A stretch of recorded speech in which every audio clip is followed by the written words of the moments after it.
Reporting live from Dudesseldorf, it's the news with Mike Dawson. Well, Adam, I'm not sure if you watched the race at the Talladega Super Speedway yesterday. NASCAR racer Brandon Brown captured his first NASCAR Xfinity Series race victory ever. But the real news came in the post-race interview. You've seen the phenomenon of crowds in stadiums screaming "fuck Joe Biden." Mm-hmm. Well, the way this reporter handled it was pretty good. The one interviewing Brandon Brown at the end of the race. But you figure those NASCAR folks are all Biden supporters. So how did it's this weird. I know. Small group of dissenters sneak into the raceway? Well, NASCAR initially posted this video of the interview on their Twitter account, but even NASCAR decided to pull it back. Tried to have Kalen save the video, but we're not able to save it. But just watch the way this announcer handles this. Oh my God, it's just such an unbelievable moment. Brandon, you also told me, as you can hear the chants from the crowd, let's go, Brandon. Brandon, you told me you were going to kind of hang back those first two stages. Well done. And just watch. Yeah, that is good. Wow, yeah. Very good. Give that girl a raise. Her groundlings training paid off. Finally paid off. She's like, what am I doing? Reporting on NASCAR, but here it is, finally, my moment. Yeah, there's been chants at college stadiums. Mm-hmm. Not so much to pros, I don't think, but certainly college and maybe some pro stadiums. But NASCAR, you're going to find whole stadiums doing The news is saying this is mostly happening in the South and mostly due to COVID mandates at stadiums. So, that's what they're saying. But I think it goes deeper than that. I know it goes deeper than that because you see these college football games. They have 90,000 people in the stands. No one's wearing a mask. I don't know what the COVID mandates are. There's no 25% capacity. There's no 6-foot rule. There's no anything. Well, again, it's all that thing where it's like, oh, Fauci's very worried about this. He's very worried. He's worried about everything. Do a follow-up interview when nothing happens, and then let's explain why you're concerned the next. No one does the fucking follow-up interview. No. Like, no one ever go. It's a super spreader event because you let 90,000 Americans go out and enjoy a football game without a mask. You let them do that. Okay, follow up, CNN. Yeah. Tell us about all. We're 5 weeks in to college football. Massive stadiums with all the shit you said we couldn't do is going on in those stadiums. Mm-hmm. Tens of thousands of people packed together, no mask, all screaming. By the way, it's always comical when they cut to when I was sitting in an airport bar in I was in Nashville, and they have all the pro games or whatever. They'll cut to the crowds, crowds going crazy and stuff. When they cut to Seattle, everyone's wearing a mask. Oh, because all the pussies congregate in fucking Seattle. This is on behalf of your Seattle-based flight crew. Put your fucking mask on for the 10,000. So all the pussies are there. You go to Houston, nobody's wearing a fucking mask, and everyone's screaming. Is there some different strain of COVID that is affecting Seattle's finest? It's the pussy strain. It's the pussy strain. They're fucking pussies. That's all it is. Sorry. Yeah, a ton of people should be dead by now. That's right. By the time this show airs, the game will be over, and Tom Brady will most likely hold the record for most passing yards of all time. Tom Brady appearing in his former stadium tonight, which will be last night.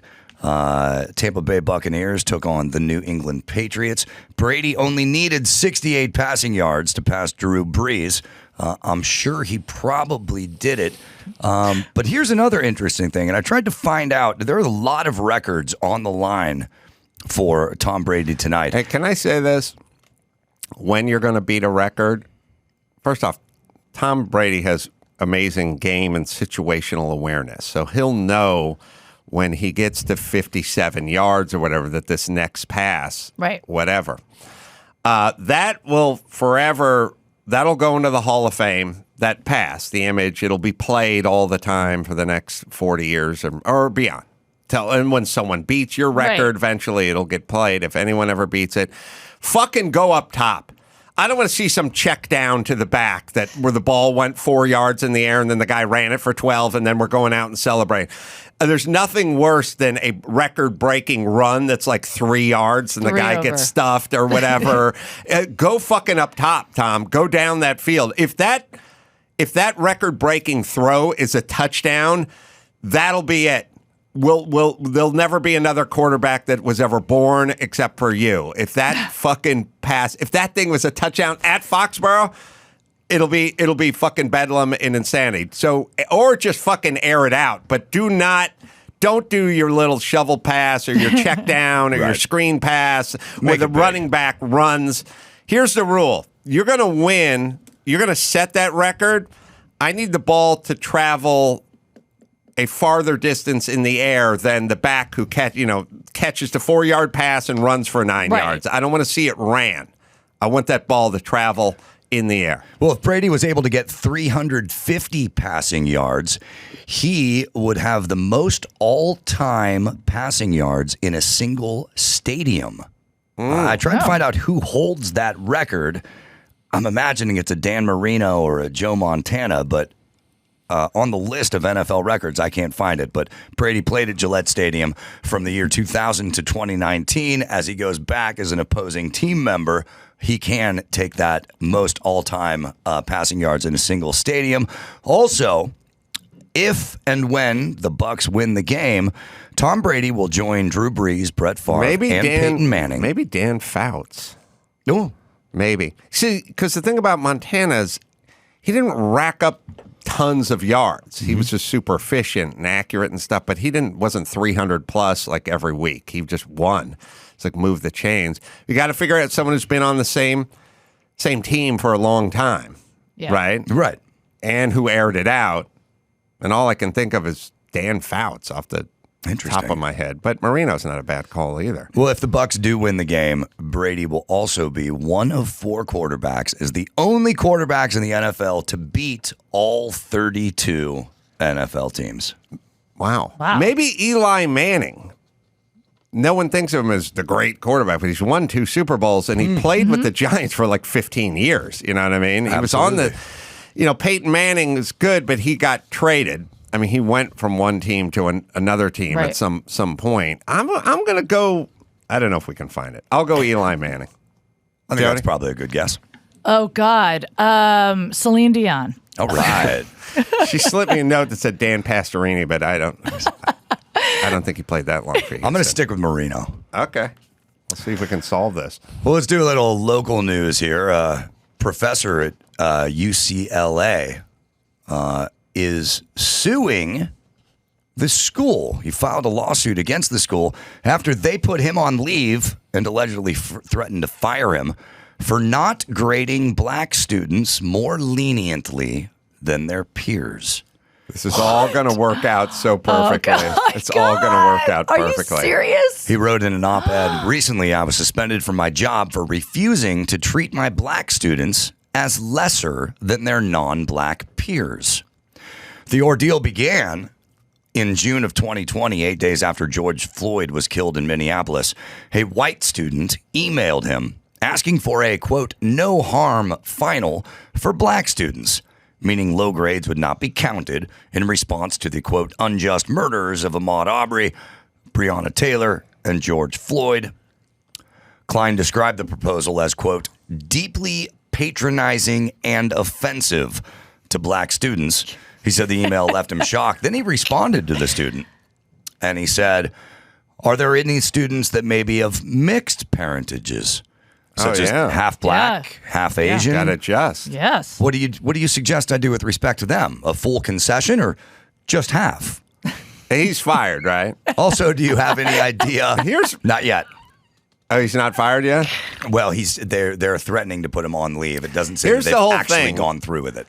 We're now at the point where if you do not participate in what is clearly racist, meaning lowering test scores for black people, if you now push against what is racist, you will be labeled a racist. This To America thing, I've been screaming about it for years. Like, this is fucking insane. Stop it. Just, you guys have to, everyone's got to fucking stop it. Do you have that fucking clip? Oh, Drew Brees. Drew Brees. He's the guy who has the most in San Diego or no, in New not Orleans? in San Diego, New Orleans. Yeah, he had 35,506 yards. So at the Superdome in New Orleans. Yeah, you're right. I should have known that because he knew only it. played. He only was in San Diego for a couple of years. I guess you know it. Jody knew it. I did, of course. I called it. What are you looking for? You know that clip I was playing you? I told her to pull of the New York interim governor. Yeah. Play that just if you want to go nuts on. So I tap into things and I tell people to stop it early, and then they look at me and they go, "What's wrong with you?" or "Be quiet," or "You're racist," or "You're whatever they are. And then later on, it all comes to fruition, but no one ever remembers, no one ever apologizes. But the obsession with fucking race, just fucking stop it. You're by the way. You're not helping the group you're trying to help. Like if I said, well, I'm a doctor, I have 2 scales to weigh my patients. I have one for white people and then one for black people. And the black one I've adjusted to be 50 pounds lower. You think you're helping your patient, you fucking retards? You're hurting them, you idiots. You have to give them the same advice. Work hard, exercise, clean up your diet. Not a special scale that you've adjusted for fat black people. Well, here's the thing. Unless you want to kill black people. I mean, that's how you do it. This guy's an accounting professor. Right. We have numbers. There's math. We have solid science. We have Kathy Hochul, who's the interim governor of New York, and she's delivering a speech on vaccinations and praying. I'm sure natural immunity doesn't come up in this discussion. She wants everyone vaxxed. She has a necklace that says vaxxed on it, but it's not the vax part and the praying part. It's the end part. She wants to get to she wants to get back to the business of. Here we go. We have to solve this, my friends. I need every one of you. I need you to let them know that this is how we can fight this pandemic, come back to normal, and then start talking about the real issues that we have to. Fighting systemic racial injustice, which exists today. And if there's a denier, I will take you on any day because I've seen it. I know it exists. And we are not going to have a blind eye to this ever again any longer under my watch. And that is my commitment to you. Hey, bitch, I'll give you $50,000 if you debate Larry Elder on systemic racism. You've seen it. No one's going to tell you otherwise. There's no one.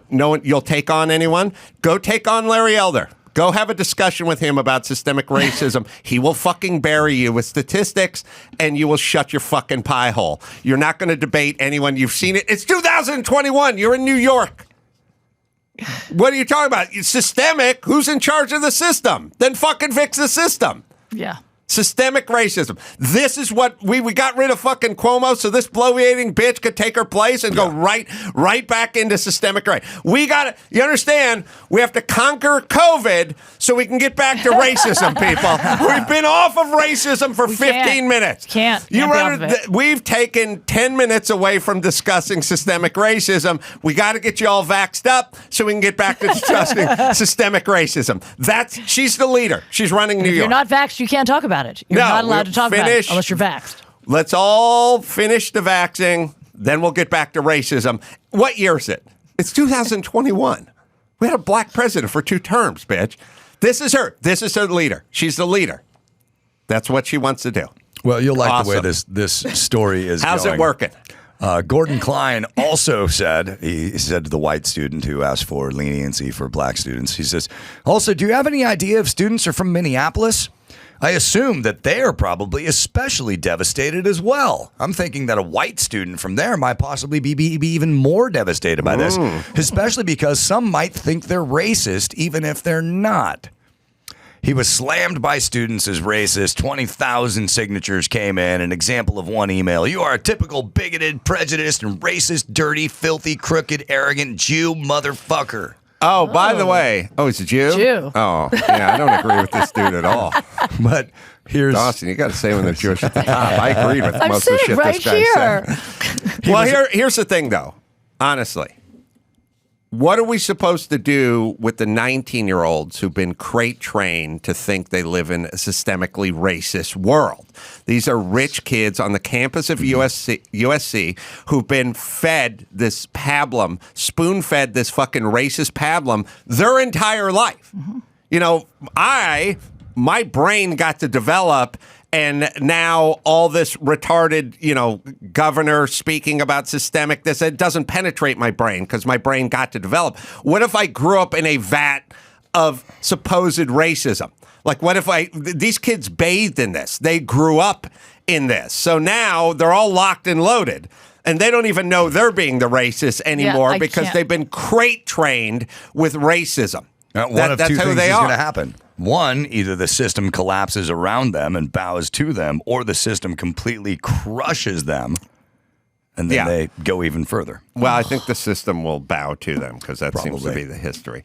Well, the guy was suspended for 3 weeks, but here's the best part. He says, the story ain't over. He ain't backing down. He says, quote, most of my income comes not from teaching at UCLA, but consulting to law firms and other corporations.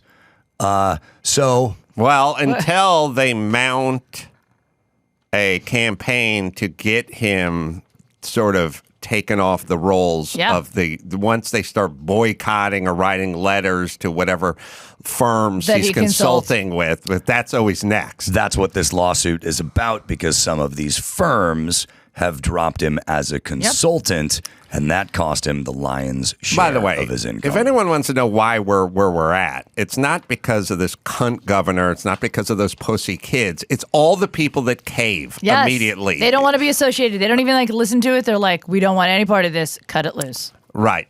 You people are. It's the administration on the campus that is not keeping the kids in line and telling them, we're not firing this guy. He's got an opinion. It's a valid opinion. No. It's all the people that are cutting all the people. That's where the problem is. It's Major League Baseball moving the All-Star game 10 seconds into the Atlanta voting thing. It's like you guys move it to the all-white suburb of Denver. Right, yeah, and keep all those poor black small business owners out of money. Yeah, okay, it's you people. It's you people. It's all these corporations that cave immediately. It's the administration at colleges. It's these corps that fire these people. You are the problem. It's not the fucking 19-year-olds. They've been brainwashed. They've been raised with racism. They don't know what they're doing. Look, you ever laugh at people's religion? Like, oh, fucking Jehovah's Witness. He believes blah, blah, blah. Yeah, he's 19. That's how he grew up. Yeah. He grew up around devout Jehovah's Witnesses. That's what he believes. Right. You don't think this is a religion that those fucking 19-year-olds believe? They were fucking crate trained with it. That's what they believe. It's not their fault. It's the fault of society, corporations, and parents. Just like if the Jehovah's Witness guy came to me and went, the Earth's ending in 8 days, I wouldn't go, let me pack my bag. I'd go, get the fuck off my porch, nut job. Right? Yes. But these guys have the fucking nutty religious racism 19-year-olds going, this is going, and they go, oh, what, should we fire him? Should we suspend him? Well, why don't we suspend him? And why don't we get him deplatformed? Blah, blah. Stop buying into their retarded religion. It's not their fault. They're fanatics. They were born with it. They were raised in it. They're SoCal. They're UCLA. Their parents are from fucking Holmby Hills. They've been raised with it. Stop listening. It's not their fault. Yep. People again. I don't blame people with you go down to Fairfax, you see the Hasidic Jews walking up there. They got the 8-year-old with the fucking payas and the black hat and stuff. Yeah. It's not the kid's fault. He's growing up in that. Sorry, Jews, but you know what I'm saying? It's like he's got beliefs. He's gonna have fucking sex through a hole in the sheet. He's gonna get a Shabbos Goyim on Saturdays to turn his fucking Cuisinart on. That's his thing. Yeah. But we don't have to listen to him. No, that's what he grew up in. Well, let me ask you a question, though. I mean, your kids are teenagers. They're friends. I mean, is that... My son doesn't give two shits about any of it any of the time. My daughter worries about acceptance. Right. and worries about appearances. And that's how it definitely that contributes optics. to that is Oh acceptance. yeah, the girls for sure. have to get Yes. down. They have to be down with the cause because they're worried about whatever. My son wears the same T-shirt 4 days in a row and doesn't give a fuck about anything. And it's now showers so little that he sprays himself with cologne, so he now smells like an Armenian businessman when he's walking out of the house. But it's BO and cologne. You need now. to get him that shower head. You have to get that for him. Well, I got the first one for me, but I suppose I could order another one. All right, let's bring it home, Dawson. All right, I'm Mike Dawson. That's news. Later, Hosen. Don't worry, Gina. Your job is safe.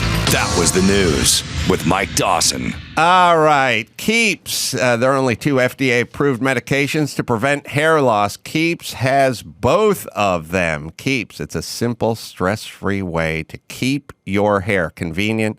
Virtual doctor consultations and medications delivered straight to your door every 3 months in discreet packaging. Low-cost treatments start at just $10 per month. Proven results. Keeps has more 5-star reviews than its competitors, and you can check out the before and after photos as well. Prevention is key. Treatments can take 4 to 6 months to see results, so you must act fast. If you're losing your hair, Keeps is where you need to go. Right, Dawson? If you're ready to take action and prevent hair loss, go to keeps.com/Adam to receive your first month of treatment for free. That's keeps.com/Adam to get your first month free. keeps.com/Adam. Well, Jody Miller, where have you been my whole life, baby? Right outside in your waiting room. I've been waiting to get in here. Well, thank God. Nice job. And by the way, we got live shows coming up. Yeah. Stand Up When with Jody Miller, Hollywood, California. That's at the Improv, October 25th, right? Beautiful LA. It's a great show for anybody that doesn't know. I pick a year in history, and all of the comics write and perform as if it is actually that year. That is so funny. It's actually really fun. I give them all the, and speaking of all the things that we're talking about here, I mean, history just continually repeats itself. 2 months ago, I did 1918, which was our first pandemic. You never forget your first. No. And it was the Spanish flu, and it was the end of World War I, which is, we just pulled our troops out of Afghanistan, and we're in the middle of a pandemic. So it's very odd. And then I did 1973, which is the Roe versus Wade. And this month, I'm doing 1692, which is the Salem witch trials. Nice. But I've gone all the way back to 29 AD, 1945. It's fun. It's a history lesson, and you get to see what comedy would look like in 29 AD. I mean, who doesn't wonder about that? It's a really killer premise. Thank you. Also, the podcast, Don't Call Me Ma'am, is available wherever you listen to fine podcasts. Yes. I add that. Thank you. No Botox. Her hair hasn't been dyed. Also, we're going to put a filter over this, and we're going to make the water come out look like stinky. Right. But she's like, I booked a commercial. And they're like, what are you playing? I'm playing Ugly Woman in Mask with Germs on Body.